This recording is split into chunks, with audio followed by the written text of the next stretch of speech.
He buried his heart with his wife 3 years ago. But one rainy night, a desperate woman knocked on his door and made him feel alive again. The rain was falling hard that night. Thomas Reed sat alone in his small ranch house. He was drinking coffee and looking at the fire. The house was quiet, too quiet. It had been quiet for 3 years now. Thomas was 42 years old. His face was rough from working in the sun. His hands were hard from handling cattle. His heart was harder from losing his wife to fever 3 winters ago. He did not like people anymore.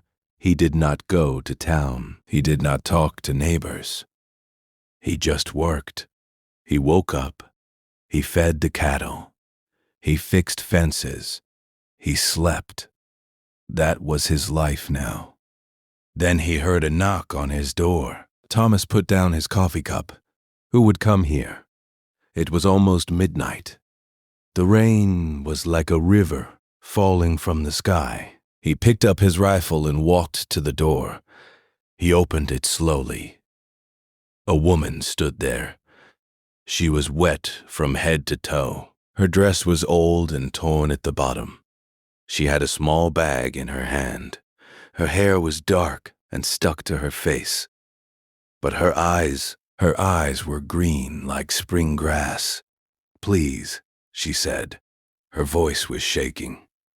"I promise I'll leave by dawn. I just need a place to stay tonight." Thomas looked at her for a long moment. He should say no. He did not want anyone in his house. He did not want to talk. He did not want company. But the rain was cold, and she was shaking like a leaf. "Come in," he said. His voice was rough because he did not use it much. The woman stepped inside. Water dripped from her clothes onto the wooden floor. She looked around the small house. There was not much to see. A bed in the corner, a table with 2 chairs, a fireplace, some pots and pans. "Thank you," she whispered. "Thank you so much." "Sit by the fire," Thomas said. "You will get sick if you stay wet." She walked to the fireplace and sat on the old rug. Thomas watched her for a moment. Then he went to his bedroom and found a blanket. It was the blanket his wife used to love. He had not touched it in 3 years. He brought it to the woman.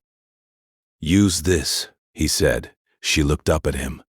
Her green eyes were full of tears. "You are very kind." "I am not kind," Thomas said. "I just don't want a dead woman in my house." He walked to the kitchen and made some hot soup. It was simple soup, just vegetables and some meat. He brought a bowl to her. She took it with both hands. "I have not eaten in 2 days." Thomas sat in his chair across the room.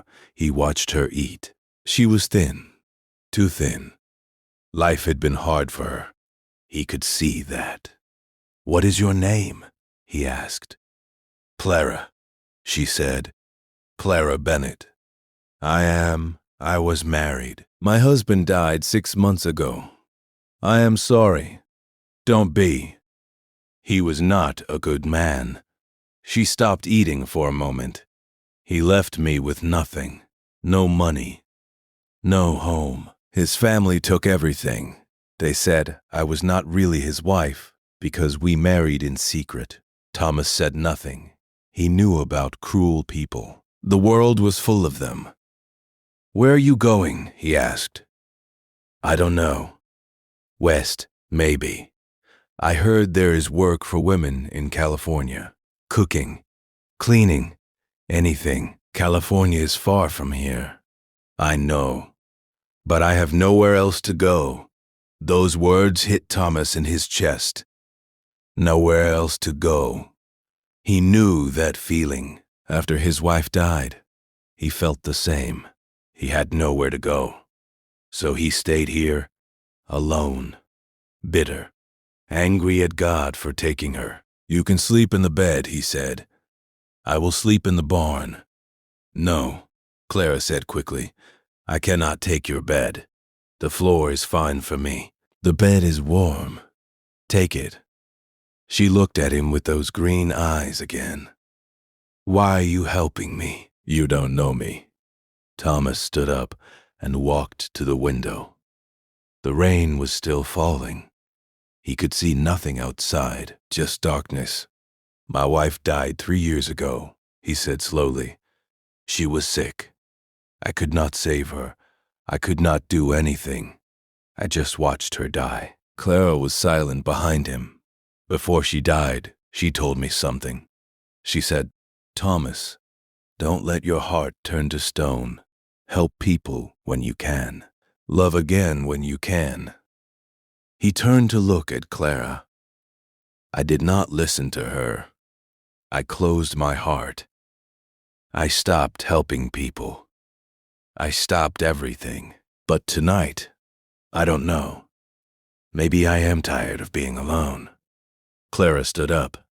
The blanket was wrapped around her shoulders. She walked toward him slowly. I understand, she said softly. After my husband died, I was alone too. But my loneliness was different. I was relieved. He hurt me with his words, sometimes with his hands. I was free when he died, but freedom with no money and no home, it is just another prison. Thomas looked at her face. Now he could see a small scar near her eye. He felt anger rise in his chest. What kind of man hurts a woman? You are safe here, he said. No one will hurt you in my house. Clara smiled.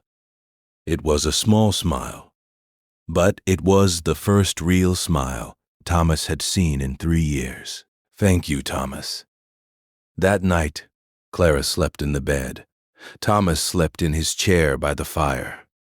He did not want to go to the barn. He wanted to stay close, to make sure she was safe. When he woke up, the sun was rising.